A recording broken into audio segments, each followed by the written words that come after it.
Chamath Palihapitiya is here. Where is he? Come on up, Chamath. Please welcome Chamath. And Chamath, of course, is famous because you joined a small company called Facebook when it had how many millions of members were there when you joined? I think it was like 30. 30 million members. Yeah. And so it was a fraction of the size of MySpace, and you joined the company and were put in charge of growth. And by the time you left, originally. That was an outcropping of basically me doing a really poor job at everything else that I was originally assigned to do. Oh, I see. So you failed and you went to growth. Well, you know, when I first came in, it was kind of like we had a COO, that role had changed, and then, you know, I had this this weird swath of things, which was like platform, which was kind of cool, very cool at the time. We had just launched it, it was going crazy. Some ad stuff, we had no ads, we were running party poker ads on the site. So kind of creating some stuff around that. PR, legal, random. Anyways, long story short, the ad products got us in, you know, a little bit of hot water. Yeah, the Beacon. Beacon. Which it seems, is Beacon back now? It feels like it's like a better version of... It's Facebook Connect. It was just at the time, I think in 2007 or 2008, probably a little ahead of its day. And, you know, we had these really interesting ideas of how we wanted behavior to occur. And so we wanted to build it, right? Which was awesome. I mean, I didn't realize that, you know, MoveOn.org and everybody else were going to sue us, and there'd be, news cameras trying to peer in the third floor of like 156 University Avenue in Palo Alto. But it was at the tail end of that growth started to kind of what I thought was going to go monotonically negative, and so, you know, pitched this idea of creating this team called Growth, which was to figure out engagement and, you know, optimize around things around engagement and virality. And it's interesting, when we had our venture capital panel today, the venture capitalists were saying the main issue for us is not if you can come up with a good idea in a good market and put together a good team and make a beautiful product. There's a lot of people who can do that today. Yeah. But the key is growth. Yeah. Well, I think the thing is, like, you know, so when I first came down to the Valley from Canada, I was part of a small little music player company called Winamp, and we had like 80, 90 million users. And at the time, that seemed like every single user in the internet. And you fast forward 10 years now, and, you know, it's amazing, but like you've seen now products get to 1 billion users, Facebook. And what you realize is, like, you know, 10 million is a new million, right? And 100 million is a new 10 million.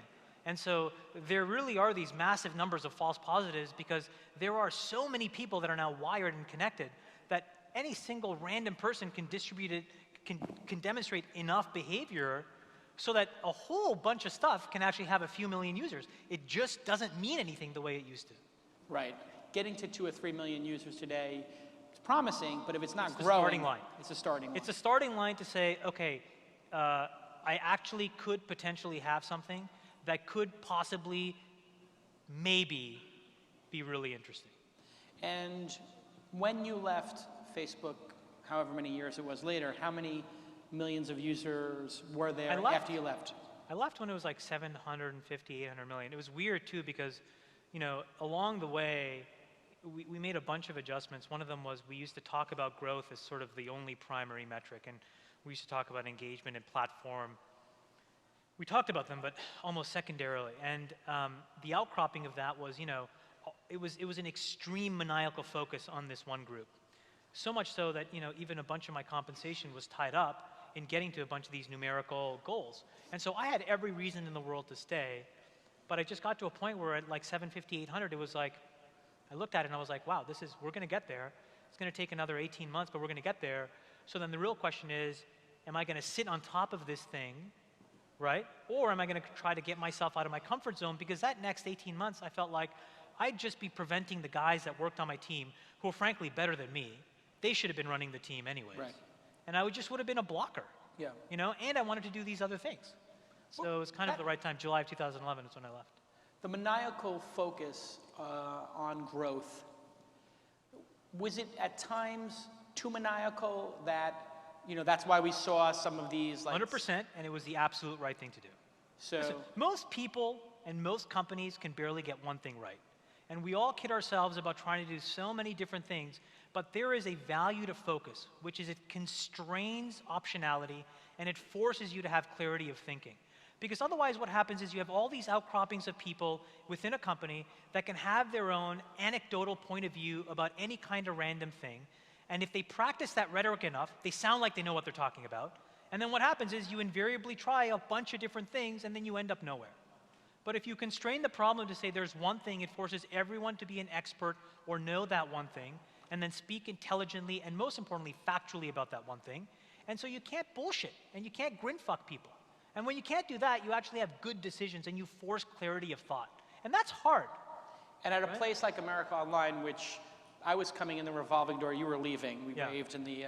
on the way. On the way. Exactly. We did see a lot of that brain fucking going on, as you're saying, where people were intellectuals and they were smart. Okay, let's listen. I mean, like, that is the place. I tell people it was the best experience of my life in many ways because nothing worked.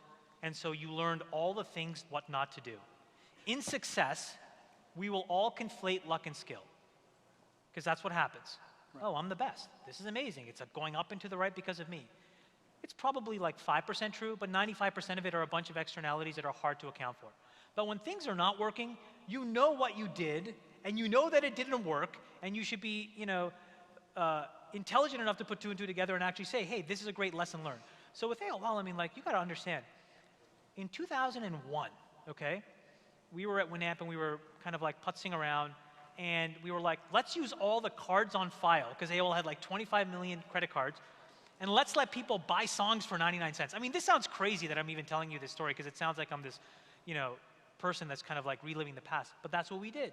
And they launched a download store for 99 cents. And the thing worked, because it was just one click. And I remember it was like Red Hot Chili Peppers, Sarah McLachlan. There was like only 12 songs you could buy.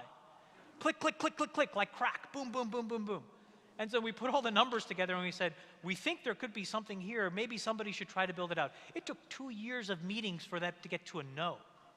2 years. 2 years of meetings to get to a no. And I remember being in New York when, Apple launched their store, and I remember because I remember we were talking to the labels, and I said, we would leave the meeting, or we would be coming into a different meeting with a label, and say, oh yeah, Eddie Q and James Higgo were here. And it's like, you just hear it over and over. So you knew they were up to something. Apple. Yeah. Apple. They were coming. And then, in 2002 or 3 or whenever that was, you just sit there and you're like, I mean, how could we completely screw the pooch on this? Yeah. 25 million cards on file. At the time, 80 million users of a downloaded media player, another 50 or 60 million users of a music product, and try as we might, we could not figure out how to crack the bureaucracy. Amazing lesson learned for all the things what not to do. And it seems like Facebook figured out a way to not have bureaucracy. Was that just the power of the structure that Sean Parker put in place with Zuckerberg, sort of owning the company for all intents and purposes? I think Zuck is responsible for the culture. I think Parker was responsible for never allowing the random intentions of other people to get in the way and potentially replace Mark in those early formative years where the risk was the highest that could happen. So he protected Mark from getting taken out by some VC. He allowed Mark to become what is now a great CEO, or a very good CEO, and will be a great CEO. Right. And I think a combination of those two guys deserve the credit for that. But I mean, Zuck is incredible because the guy is just black and white, unemotional, listens to a gajillion different opinions, can bring it all in, and doesn't get influenced by ego. And it is a huge learning. I remember when I walked in there, we used to celebrate the engineering culture. And I had this real chip on my shoulder because my background was in EE, and I didn't even think that coders were engineers. I'm like, no, I'm an engineer. This is I'm a device physicist. That's engineering. You're scripting. And I remember just having this massive chip on my shoulder. And he he just helped me unlearn so many bad habits. And now it's I just see the clarity of that thinking and that culture. And now we all try to emulate it in all the rest of our companies. Right. But man, I don't know how and where he developed that perspective, but it's amazing. And where do you think they go from here? They have the billion users. They were able to buy Instagram. Obviously the IPO was a little bit of a clusterfuck. Shit show, clusterfuck. I don't know exactly somewhere between those two. Yeah. And so what happens? I mean, obviously they're working their way through whatever happened in the IPO. What happened in the IPO? Why did that go off the rails so poorly? Go off the rails so easily? I think that's also, I could speculate because that's all I can do, but it seems to just be a combination of like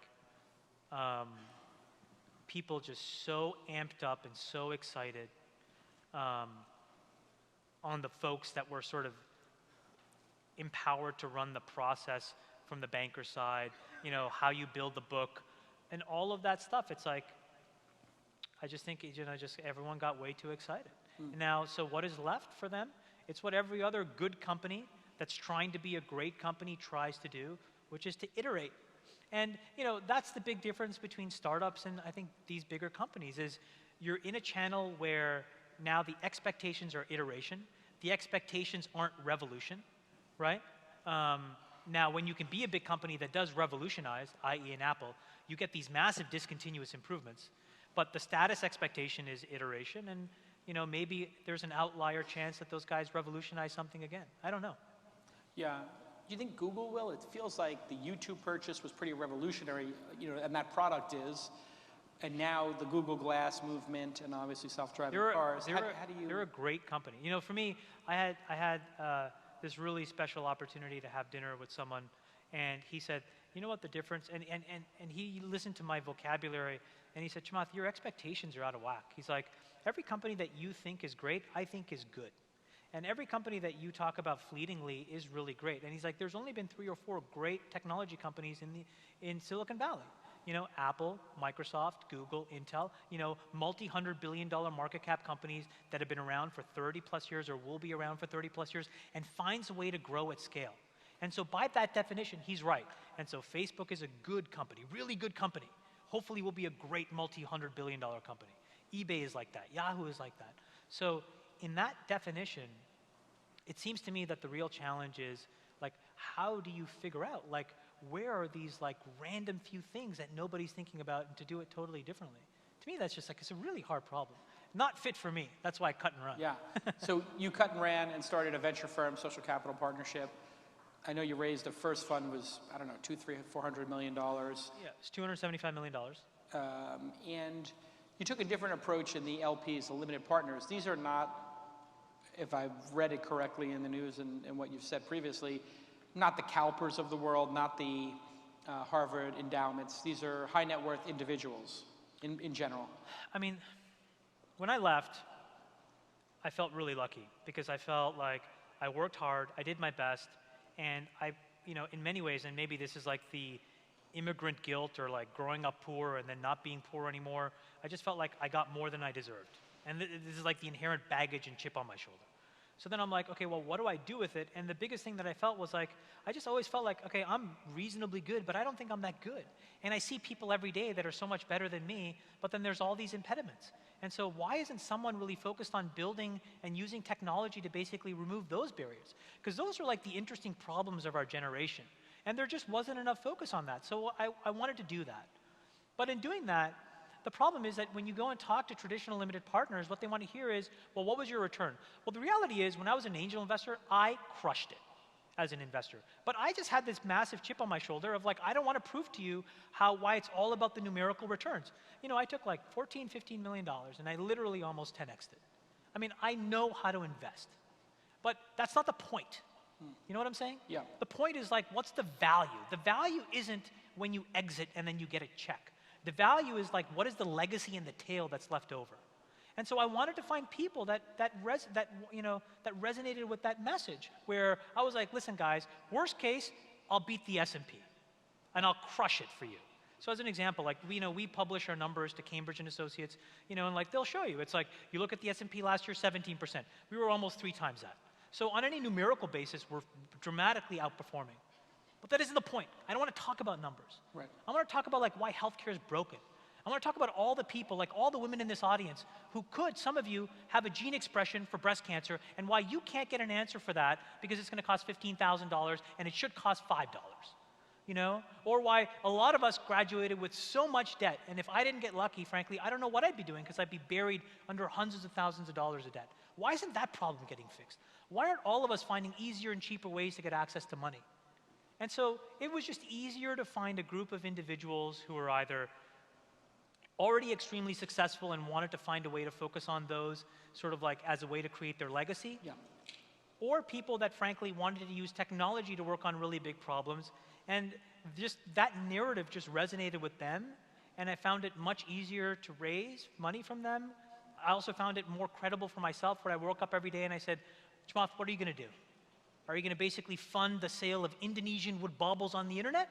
Or are you going to try to solve cancer? Right. And I was like, fuck it, I want to solve cancer. Right. And if I burn through all my money that I made at Facebook doing that, I don't care. Right. I was born poor, I will die poor, and the only thing that's going to be left over is what is the legacy of all that cash. Right. It's not going to go to my kids. Right about now, I think your kids are crying. Yeah, there's. Can a little bit go to them? You know, it's so interesting. Like, you have kids, and it's like, you know, how do you raise kids when you're in this weird state? And I had this really great meeting a week ago with this guy, David Fialco, who runs General Catalyst. And he said the most amazing thing. Your kids only know you as you are. They don't know you what all the struggle you went through. Right? And so for all of you guys out there, you know, all of you who have children, may have children, the craziest thing is, like, you really are at the pinnacle of your industry. The fact that you're even here, you're doing this stuff, you're already in that sort of, you know, to use a cliche, that 1%. And so it's almost like this weird thing where, like, your kids just see that. Right, that's their only world. They have no idea all the stuff that happened as a preamble to get you to that place. And that's like a really big challenge, which is another reason why you focus on big ideas. They see you every day get up and just go and grind it out for 12 hours. You come home, you're haggard, you have meetings on Sunday, your kid's bouncing the ball, they're like, why is he in the dining room with all these random people? It's progress. Yeah. Let's talk about some of the investments. There was a company you were telling me about, the one that helps people test their blood. I forgot the name of it. Tell me about it. Look, this is a great example that kind of like epitomizes sort of my frustration with traditional venture and why I don't know whether we're going to be successful, but we're going to try. So we find these 3 PhDs, and, you know, it's like kind of like it's the starting of a bad joke, but they're running around the valley, and I meet them because a guy that worked with me at Facebook went to Caltech with these guys and said, Chamath, this stuff is crazy. Basically, no one will talk to them, which is like right up your alley. And I was like, sweet. So I sit down with these guys, and he pulls out a chip. And right away, like, if you're like, you know, if sort of like, if you load like the last 10 or 15 years of investing, if all of a sudden you're trying to pitch something in silicon, I mean, people would rather take $5 million, put it in a pot beside the entrepreneur and light it on fire and watch it burn than give it to this guy because it has a higher likelihood of returning capital. Okay? The cash burning, yes. And so he's like, I'm like, oh, I was like, oh, don't show me silicon.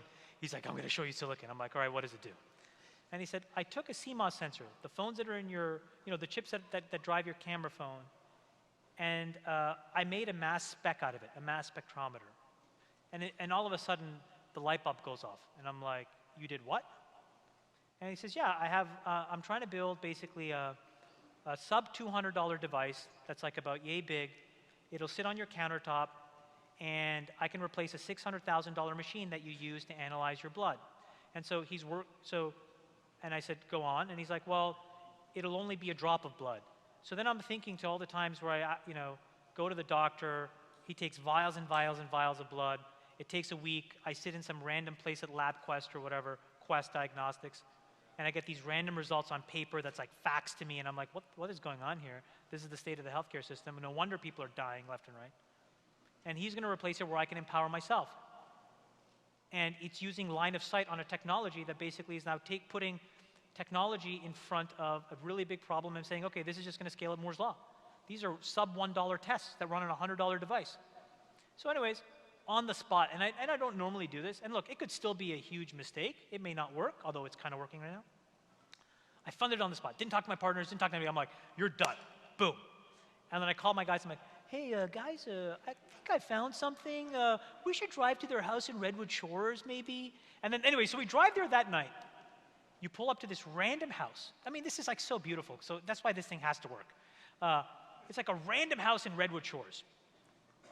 And I walk in, and it just looks like 3 basically like bachelors live in this place. And I'm like, okay, show me the goddamn mass spectrometer. They're like, okay, follow me. They walked me into the garage, and they had built a fab in their garage.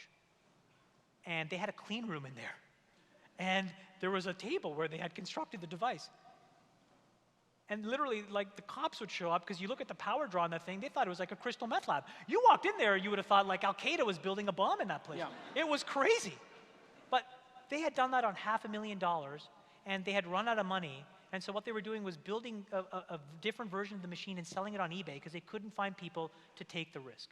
So like that's an example where like, man, I could lose $20 million in that company. I don't care. So proud of what those guys are doing. And now, a year later, it's like 20 people, amazing caliber of folks.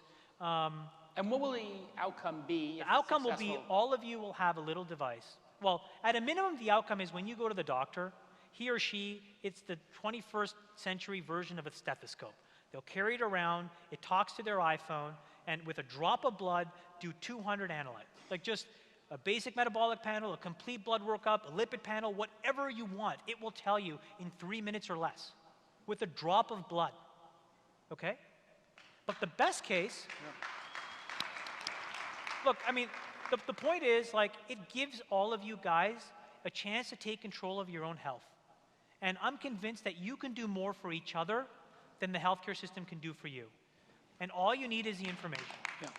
So that's what we're trying to solve. Yeah. But the best case is that $100 device sits on your countertop. You wake up in the morning while you're brushing your teeth. You're like, hey, I wonder what's going on inside my body. You prick your finger, little drop of blood, 3 minutes, boom, you know. And you go off to work and you just know that you're doing the things that you need to do. And when you're not doing the things, it helps you course correct. And it helps you course correct early with simple things. You know, diet, exercise, changes in behavior, motivation. That's what we all need to do for each other if we want to kind of like live as long as we can, you know? Let's shift over to education. We had a company here last year, All Tuition. They won the 2.0 competition with a very beautiful product and a great team, including Sue, who wowed the audience with her vision and helping people get into school and figure out what school was the best value. You guys fell in love with the entrepreneur, but not exactly the idea. You thought there were some bigger ideas and you worked with her and pivoted. And so tell us about that interaction from the launch festival last year till now. Yeah, so Sue's presenting tomorrow at 10:30, and so I would encourage you all to hear about the new idea. And I won't front run it too much, but I was lucky enough to be a guest judge. Yep. And I'm sitting there, and she walks up, and her and her co-founder, Silas, one of her other two co-founders, who's the chief head of product, is on stage, and they're talking about the thing. And it's like a tool to help you consolidate school debt and manage it or whatever. And it's technically a very difficult problem because you have a bunch of disparate sources of data. You have to normalize a really gnarly data set, just things that are just technically burdensome. And I thought to myself, you know, they built a good product, and they deserve to win on the basis of that. It was beautiful, it looked really nice, but I just thought the idea was crap. And I'm like, here are really good folks that are gonna waste a bunch of time, in my opinion, on a marginal idea. So they ended up winning launch. It was great. And I sent them an email because you hooked me up with them. And I had them over and I said, look guys, I love you, I don't love this idea. Here's this other thing that I've been wanting to do for a while that is not well addressed. Can we iterate on that concept together? And so the three of us spent a few weeks and came up with this totally different articulation of the problem. Nothing related to school debt, all related to people and, you know, our intellectual capital, our human capital, how much are we worth? How do you make sure that the best people are able to float to the top on a totally meritocratic basis? You know, identify the best, give them the access to the best jobs, the best education, et cetera. And she came back to me 2 weeks later and said, you know what? We're gonna do it. They moved the company from Chicago, they moved it into my office, and we've been working on it ever since. You're gonna see it, the progress is pretty stunning. There's growth that I didn't expect. It's early, but it's working, and it's just a really amazing story of just like folks that had the courage to question the conventional thinking. I'm not to say that this idea is the best idea since sliced bread, but it's really ambitious. And look, the likelihood of failure, I tell all people, likelihood of failure is 99%. No matter what you try, you're probably going to fail. I mean, that's just the nature of startups and how they work. And so you might as well just swing the bat on something crazy and big and audacious. Because that 1% chance that you slipstream in there, you'll look back and you'll be like, how did I just do this? Right, but somebody has to. Somebody has to. If it's 1 in 100, somebody has to be that 1 in 100 Somebody has that makes contact with the ball. Somebody has to. Right. And you know what? If it's Indonesian wood baubles, then so be it. So be it. So be it. Everybody needs a good bauble. You're the best poker player in the technology industry. I've played with everybody. You went the furthest in the World Series of Poker. You got down to the top. 100 and so. Yeah. In the main event, we're talking about a 7,000 person event, about the size of this event, actually. So how does poker inform your thinking on life and startups? I mean, obviously, you're very risk Poker's amazing. tolerant. Poker's amazing. You know, if you are... I mean, it's basically how we became friends, was just at the card table. Yeah. I mean, I thought you were a jerk. Well, so does most people when they meet me. In I mean, fairness, really, you were such a jerk. I was like, God, this guy's such a jerk. And then the more and more I spent time with him, it's like, God, you're... And then I was like, no, you're like a fungus. You just grow on people. And then it's like you can't wash it off, and then you like him, and then you love him, and then there's nothing you won't do for him. It's just like... I'm sorry, it was when you called me a fungus that I had to do the spit check. I mean, you're unbelievable. You're unbelievable. You're a beaut, you know? You're a total beaut. A fungus, okay. You're a beaut. Wow, there's the quote of the event. But no, yeah, we bonded over poker. Poker's this amazing thing because like you learn to take risk and you learn to love risk. You learn to make decisions in ambiguity. It's like the cycle of a startup condensed into 2 minutes. And so Let's do that decision of ambiguity. Well, you start with a hand. It's kind of like you start a company with an idea. You have no idea whether it's good or not good because you really have no context in knowing everything else that's out there, meaning in this case, the other hands, or in the startup's case, all the other companies. You try, you take a bunch of risk, you expend a bunch of capital, and sometimes you win and sometimes you don't. And sometimes you win for the wrong reasons. Sometimes you lose for the wrong reasons. Sometimes you win for the right reasons. And so it's just a really great teacher of like life. And for me, I love it. The other thing that I love is that I really like to understand people. And you know, what makes me reasonable in that game is my ability to read people. And anything that I can do to refine that skill, I think is just time well spent, and poker tends to be a great outlet. I mean, the game that we play in, that Jay and I play in, it's just so great because like it's like you, me, Sachs, Goldberg, you know, you get all these, Ted Maidenberg, you get all these really interesting folks. We spend time talking, you debate stuff. And at the end of the day, like, you know, you win or lose a little bit of money, no big deal. Now, all my public poker playing, I play on behalf of the Boys and Girls Club of East Palo Alto. You know, my goal eventually, I will win a big tournament. I will win, you know, multi-million-dollar tournament, and they're going to hit the jackpot, and it's going to be great. And they make signs, and they tweet it out, and, you know, so I was 15th in the LA Poker Classic high roller. You know, I could have won them $300,000, and then I lost. So this week there's one in San Jose. I'm going to play in a couple tournaments, trying to win them some money. So it's great, man. I love it. I absolutely love it. And the fund, how much of the 275 has been invested now? So we're on, I mean, like the great news is, you know, we've had some really good early success in Fund 1. Yammer was a huge hit. Yammer was a huge, I mean, look, last year across all the things that I'm invested in, my early stage stuff and social capital, we participated in about $2 billion of liquidity. So, you know, we're doing well for a fund that's 2 years old. And so things are going well. And so we made the decision to kind of raise a second fund now, which we did. So, you know, we have another, you know, more than 275. We're not going to say the final number, but, you know, we raised a really good, healthy chunk from the same folks, plus added a handful of new, really key, amazing people. By the way, let me tell you about, like, I just want to kind of like, here's where I will talk about making money. So last year when we had a distribution, we made a bunch of money on Yammer. Thank you, David Sachs. And we shipped it all back to all of us, right? Myself and all the other investors. And a few weeks later, Mayo Clinic is one of our investors.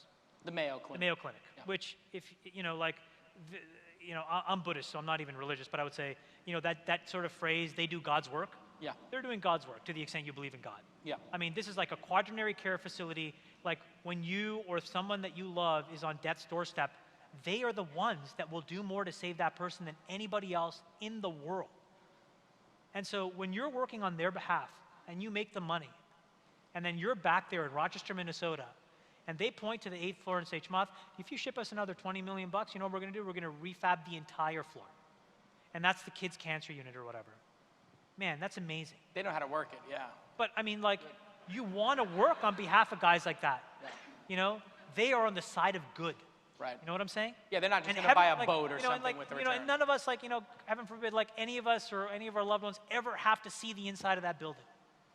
But the fact that there are people there doing that work. It's a nonprofit, and then we can do what we do well. You know, because like everyone asks us, like, you know, everyone asks me, and like we go through that whole cycle, right? Like you get successful, and then people knock on your door. It's like foundation this, charity that, whatever. And I actually just took a step back and said, you know what? That's just not me. It's not how I'm wired. I like to sit and grind it out with product managers and engineers. I like building stuff. I like launching stuff. I build companies. And it's just as viable as giving money to charity. And in fact, it's more. It's more. And because you can solve a lot of the problems that some foundations, frankly, and nonprofits are just not well equipped to solve. Because you need technologists, you need engineers. And a lot of these folks are choosing between Twitter and Google and Facebook and Square. They're not choosing to go to a nonprofit. You need a cap table. You need capitalization. You need the chance to make the millions of dollars, and then they'll come work for you. And so I want to use that to direct those folks on the side of making history, right? And that's why it's the social capital partnership. Exactly. Yeah. Exactly. And so that's where, like, you know, making money is kind of cool, because like I'm not inherently that charitable necessarily, you know. But there's a lot of folks where if we are successful, they're going to do great things for the rest of us, and we will have enabled them to do it. They're experts in that, and we're experts in company building and kind of doing cool, crazy stuff. So what else have you invested in as we wrap up? What are the other companies that you're particularly proud of in the first year and a half of the firm? I mean, it's really hard to pick out a few, but like, you know, we have a balanced approach, you know, which I've told you about, which is, you know, we're taking a lot of pretty crazy bets. And there's a high probability that most of that stuff goes to zero. So how do you balance that? And so we balance it by saying, okay, out of a roughly $300 million fund, we'll take 100 million of it and just compound the shit out of it, right? And so this is where Yammer, Box, SurveyMonkey, huge stalwart names, you know, you go to bed easy at night, they're going to crush. They are crushing. They're going to. You stay stalwart, but they'll be in the future. I think you see that before. They're monsters. Yeah. Pure storage monsters. Yeah. Monsters in the making. And then that gives me a ton of confidence. Right. Because then it's like, awesome. All right, we're going to return still better than 99% of all these funds anyways. That's just with that. And then now this other stuff will free roll. And so, you know, stuff on the, you know, on the medical side that we've done, you know, integrated plasmonics, which we just talked about. We built this really cool biosensor company, which are sensors that can basically detect the potassium and sodium ions that flow across your muscles as you work out. So we're building clothing that has these sensors built in, and on your phone you can see exactly how your body is moving in the intensity. It can do injury prevention, it can do rehabilitation, stuff like that. You know, we've done some really, really interesting stuff in the enterprise and SaaS marketplace. On the education side, Treehouse is here. Yeah, Carson's coming. You know, and it's, you know, this is like, by the way, you know, when we talk about education, we talk about skills, right? The idea that there's a country here where we need to all realize and decouple value from education and say it's not about a degree that makes you smart and valuable, it's about how you can do cool, interesting, useful things. And so a skill-driven economy is like the basis of GDP expansion, right? And so, well, that's what Ryan is doing. Teach every single person how to code, get them into a really good job, get them an ability to be retrained. That's how we keep people that are going to stay in the workforce now until they're 70 years old, engaged and productive. And that's how the US wins. And, you know, it's not necessarily about getting to an Ivy League school. And it's not necessarily about being 100,000 in debt. It could be mean paying 30 bucks a month. We just, as a society, need to respect this person as much as we respect that person. And once we do that, it's a huge sea change. And it seems like the change has already happened here. It just hasn't happened maybe outside of the couple of major cities. You know, I mean, people still respect some of these degrees. We would do this, you know, interesting psychological analysis when I was at Facebook, which is just trying to figure out, like, what are the social norms in which societies operate by? And one of the most interesting social norms that exist in most Western developed economies is when you meet someone, the narrative for introducing yourself to someone new always generally starts with what you do and where you went to school, right? Because we've now established this sense that that is the most preeminent qualifier of your skill and your value. Nobody ever starts by saying, oh, I'm a dad of 3, and I really like to play golf, and I run. People say, I work at Facebook. I went to the University of Waterloo. Well, that's where I went. Not that well known here, but you know, it's a good school. And it's a damn good school. I actually never heard of it. Keep going. But it's because you're a fungus. Where is it? Where is it? It's outside Toronto, where they invented penicillin for fungi. Got it. Okay. Full circle. Well done. Boom. But anyways, like the point is, like, you know, so we've been taught, we've been entrenched that that's what's valuable, right? But if you look 20 years and 30 years forward, it's like, you think, people in China and people in India, where most people aren't going to get into Beida or IIT, are saying that? They're just going to refactor themselves and their social value around other things. And their economies will just expand and move forward. And so we need to sort of question, like, hey, these archaic, simple, subtle signals that are holding us back, we need to kind of chip away at those things. Yeah. And so I want to find, when a company is built on, with great engineers that didn't necessarily go to any grade school, that graduated from Treehouse, that did whatever, that has skills, got good jobs, working for you guys build great, amazing things. That's what chips away. And then that's when the rest of the United States, and particularly the East Coast, kind of, starts to question all that historical bias. How hopeful are you about the United States? I mean, you spend some time internationally, I know in China, India, et cetera. Like, are we deluding ourselves that we're going to continue to be as competitive as we are? I'm Sri Lankan. When I emigrated from Sri Lanka to Canada, we were in the midst of the beginning of a huge civil war that ravaged that country. In part why my father, when he left, decided to stay in Canada at the sake of everything, gave up everything. We grew up in Canada, which was a wonderful, sort of like social meritocracy that really optimized for the middle. And then I came here and I was blown away. America is the best country in the world. Best place in the world. I could not have done what I did anywhere else. And I feel super lucky that I was able to emigrate, that I was able to get a green card, that my kids were born here. I feel super lucky.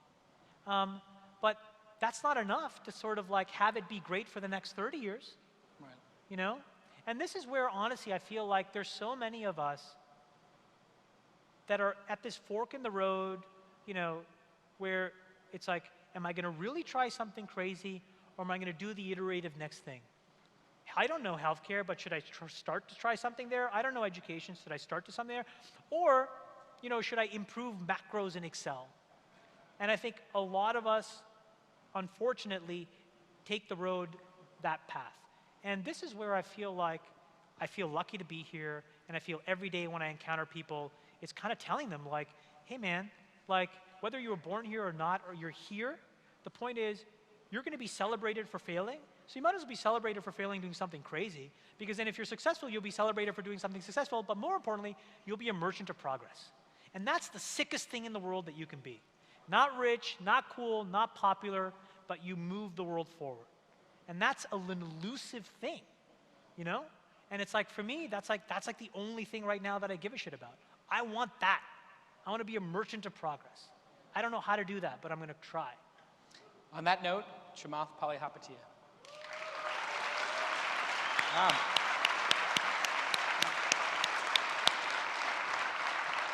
All right, let's get the hell out of here. Next up is our diversity panel. Thank you, that was epic. Sorry for the spit take. Our fungi tend to do that. That was the most amazing fireside chat where I was ever referred to as fungus. I'm going to, hey, Vivek, how are you doing?